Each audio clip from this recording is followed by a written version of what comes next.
know what time it is. It's your boy DJ RichieSkye back with some tea, interviews, recaps, and more. And be sure to check the links in the description of this video for trips, for books, one-on-one sessions, and more. Now let's get into the tea.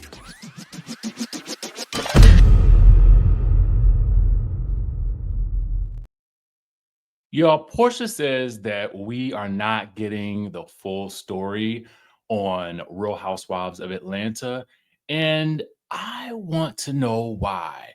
But before I get there, I think we have to discuss the latest tunes from Ashley Darby. Oh, babe, I know a whoopee spot where the gin is cold, but the piano's hot.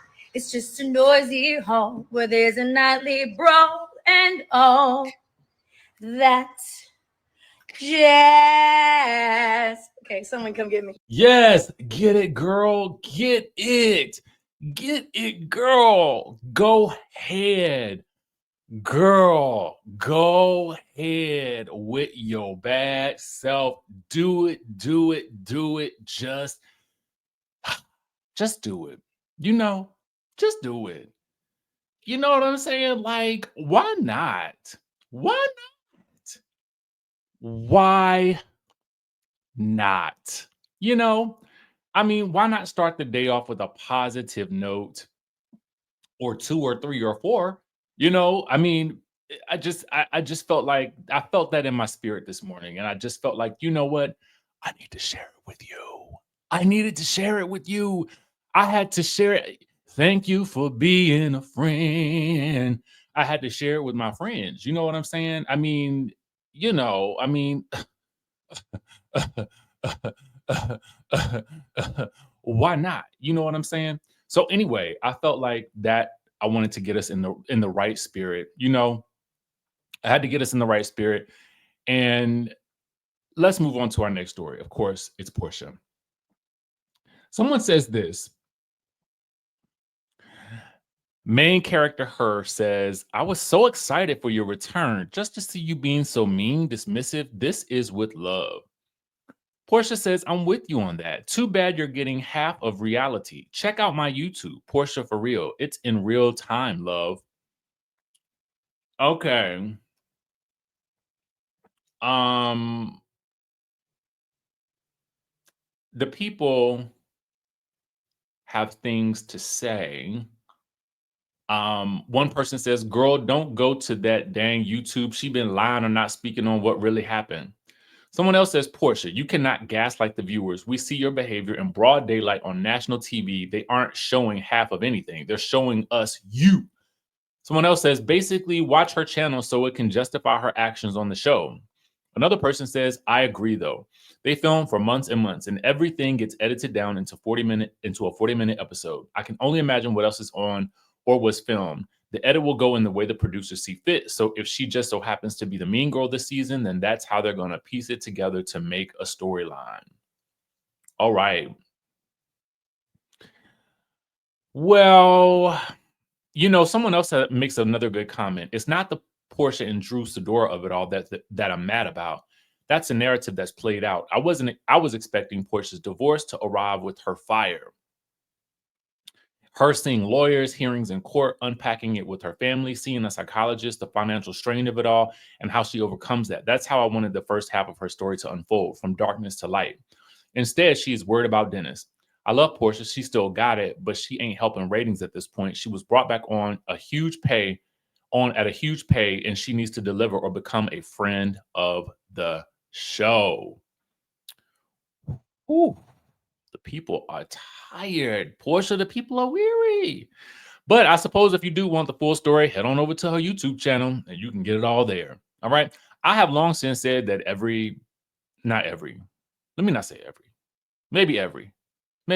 no. It's a good idea to have a YouTube channel if you are on a reality TV show. That way you can tell, or a podcast. That way you can tell your side of the story. Do you feel like you're getting Porsha's side? Although I do kind of feel like you have an opportunity to give us something. You got to make the most of that opportunity and can't show up to scenes mad and upset and passive aggressive and not talking to people. But I digress.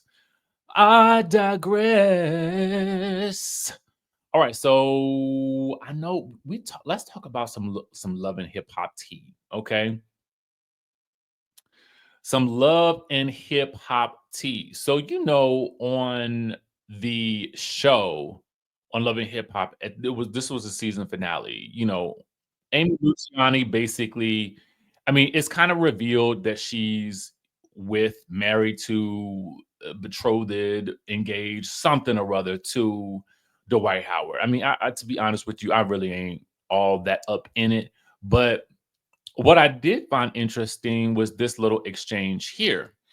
So Sierra, in that whole breakdown at the end of near the end of the episode, Sierra makes a diss about Sierra basically calling her Michael Jackson, talking about, I guess, maybe allegedly, I don't, something about the face. I'm gonna leave it there. And so Sierra then says, "Girl, after sleeping with your current husband, you have slept with a million men. You know, um, what?" She basically tells her to move around, man. Okay. Um, So Amy comes out and says this. Let me say, I've always been employed with kind people where I could be my happy, goofy self. In this particular work environment where viral moments and reads keep ratings high, I learned when in the jungle, bring out your animal. When in a circus, prepare to outshine the clowns. It was a learning experience. I never liked reading Black women. I grew up with three sisters. I read too well. I read too well and I don't like it. Hence why I left the show. Sierra, I want to apologize for how I reacted to you and the words that I chose to come out of my mouth. At that moment, my mentality was you go low, I go lower. God has redirected my heart and mind, and I'm sorry for my part. Also, Bambi, I apologize for the words I used towards you. I wish both of you a lifetime of wins, smiles. I know outside of this show, us three would be cool. Anybody who reads this comment, God is a redeemer and a way maker. Learn from me, do better. That's what I am practicing now.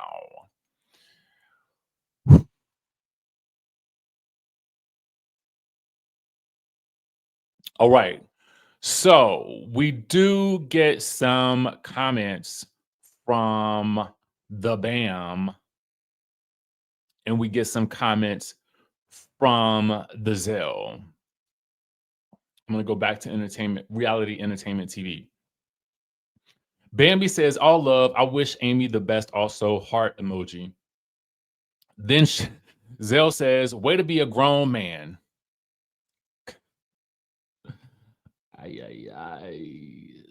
The shade does not stop for Amy Luciani.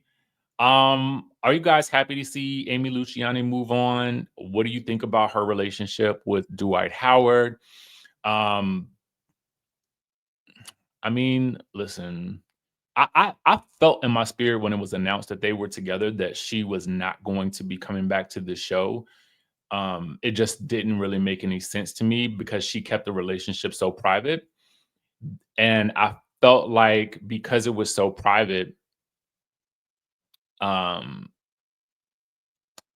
just kind of felt like we weren't going to be seeing that play out on a reality TV show. And if you can't really show your life, then why be on the show? Right? Why be on the show? All right, so let's talk about Moniece Slaughter. For those of you guys who don't remember Love and Hip Hop Hollywood, that was actually a very good franchise. Moniece was one of the stars of that show, and now she is, I guess, doing her own production work.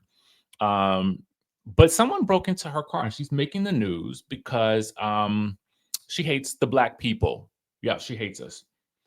I'm sorry to say, but here's why. She says, shout out to the, I'm not sure what that word is, that broke into my truck with all of my production equipment. My talent, wardrobe, and props are in it. I watched the surveillance footage with LAPD and I had the cars dusted for fingerprints. Don't ever ask me why I don't like Black people. This is why. Just dumb, dusty, ditzy, deaf, broke, and lazy for no reason. I worked too hard and it wasn't enough for you to just rob me. You had to stash the trucks. You had to trash the trucks, leave the doors open so the lights were on and the car batteries died. On top of that, you stole my seeing glasses. Complete waste of life, and let's let Circa know they need cameras on floors 3 through 5. Protect your public patrons. So she says, I hate black people. Y'all suck. You're lazy. You're dumb.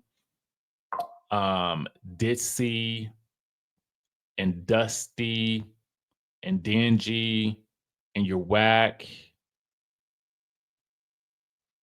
And it looks like she says ugly. Okay, so she continues her rant, I guess, when people start saying stuff about her.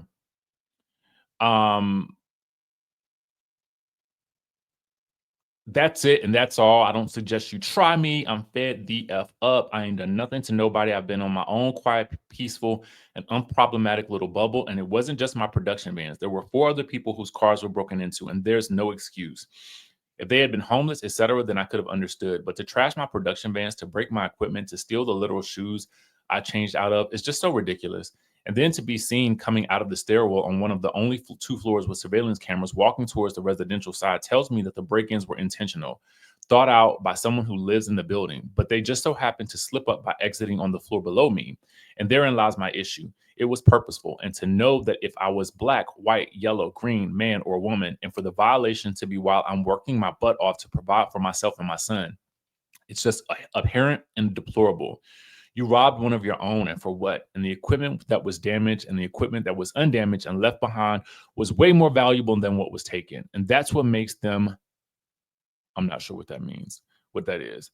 Karma, my butt. Now kiss it and keep it pushing. Don't ever try me again. Lesson learned. Keep my butt in Calabasas because they have and would never. So then I guess because the people were going at her about talking about the blacks, she says, I'm going to say this one time and one time only. My phone hasn't stopped ringing all day, from legal to PR to management to clientele to friends and family. That is the only reason I took the post down. I cannot and will not apologize. I will not give an in-depth explanation of why I said what I said that way. If you know me in real life, then you know exactly what I meant, and I stand on it. So all I'm going to say is this. Every trauma I have ever endured has been at the hands of Black people, from parents to my I'm gonna leave that word out. My child's father to people I thought were my friends, viewers of the show, producers, former staff who was put in place to protect me and fail me. And I'm exhausted. I'm always stuck. I always have to suck it up. And I do. You guys have labeled me a victim, and I'm the furthest thing from it. So I take the blows and put myself back together again on my own. I don't have a man, a trick. I work like a grown man. So to have pulled a 21-hour workday with no sleep and to come out of the production vans only to find that I had been violated by 2 Black men is absolutely disgusting. And Black people as a whole have got to do better. I've never been directly impacted or harmed by anyone other than my own. And I do not think that will ever change. And your ending of life threats only prove my point. Y'all stay dangerous. I know I will. I'm back on my BS. Try me if you want to. I don't care what color you are. I'm fed up and I ain't going. Well,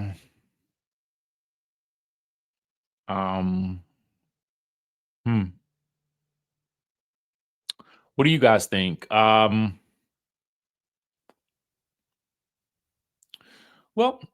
I would say it's safe to say that she's a little upset. Yeah. Yeah. I think she has every right to be upset.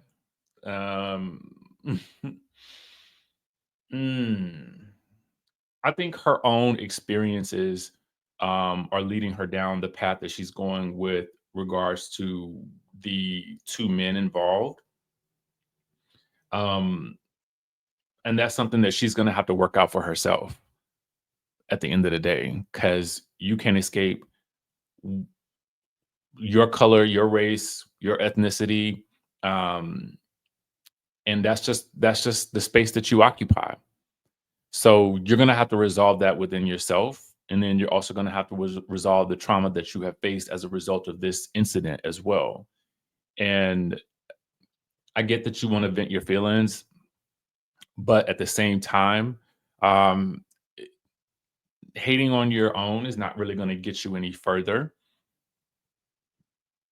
It's just that now you're going to have to take different precautions, which is unfortunate. It's unfortunate, but true. So that's where I'm at with it. I'm all about people recognizing the spaces that have been hurting them. They call it the monster mind, right? And it's the space in your mind that is filled with the places that you have unresolved or unhealed trauma that's calling you to reveal that trauma. And you have to resolve that on your own, because I think they call it shadow work. But you have to basically resolve that trauma for yourself in order for you to be whole and to move forward. And I hope that she's able to do that. That's where I'm at with her statement. This to me feels like someone who is lashing out in response to something that has happened to them that is very traumatic. And I would wager to think that when cooler heads prevail, she will have a slightly different perspective about it. Because at the end of the day, systems of oppression are so nuanced and so triggering, and the ramifications of those systems are so ingrained within our culture in general that sometimes there are members in our culture that act out as a result of the things that they've also experienced as well, feeling like they need to take from each other our own kind. I don't want to say our own kind, but people who look like us, right? Not to say you should be taking from anybody at that point, but I just kind of feel like we have to understand the larger picture at play and really understand how people who look like us have been impacted by these things over the years and why people do what they do. It's really no explanation for why they did what they did to her, because I really don't want that to happen to anyone. But I also think that at some point in time, she's going to have to resolve this issue within herself. And she's going to have to also resolve what has happened to her most recently within herself as well, which is probably going to take some time, because what she did, what happened to her was harmful, and we cannot negate that. And I hate that for her, because it does sound like she's working to try to make things happen for herself. So, I operate from a space of just a different perspective now, especially after, a death in the family or something like that. You just look through life with a different lens, and you try to see the best in people. But I think that this is going to take some work for her to get through. And that's just that. Let me know what you guys think in your comments down below. Make sure you guys hit that subscribe button if you haven't already done so. And I will, of course, catch you in the next video.